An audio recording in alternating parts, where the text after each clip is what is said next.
ফিলিস্তিনের গাজা উপত্যকায় ইসরায়েলি বিমান হামলায় আরও ৩৮ জনের প্রাণহানি হয়েছে। লেবাননের সশস্ত্র গোষ্ঠী হিজবুল্লাহর বেশ কয়েকটি লক্ষ্যবস্তুতে হামলা চালিয়েছে তেল আবিব।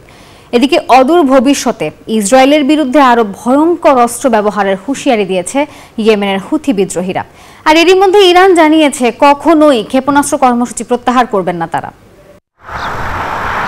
অবরুদ্ধ গাজা ভূখণ্ড জুড়ে সোমবার ফের বিমান হামলা চালালো দখলদার ইসরায়েল।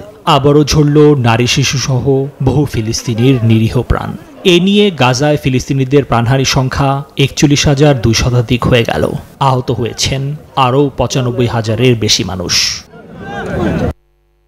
এরই মধ্যে সোমবার একটি ভিডিও ফুটেজ প্রকাশ করেছে ইসরায়েলি সেনাবাহিনী, যেখানে তারা লেবাননে হিজবুল্লাহর বিভিন্ন লক্ষ্যবস্তুতে হামলার দাবি করেছে।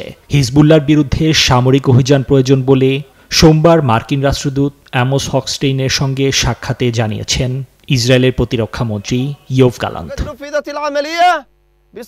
এদিকে ইয়েমেনের সশস্ত্র বিদ্রোহী গোষ্ঠী হুথি জানিয়েছে অদূর ভবিষ্যতে ইসরায়েলের বিরুদ্ধে আরও ভয়ঙ্কর অস্ত্র ব্যবহার করবে তারা। গোষ্ঠীটির দাবি, পুরো ইসরায়েল জুড়েই হামলা চালানোর সক্ষমতা আছে তাদের।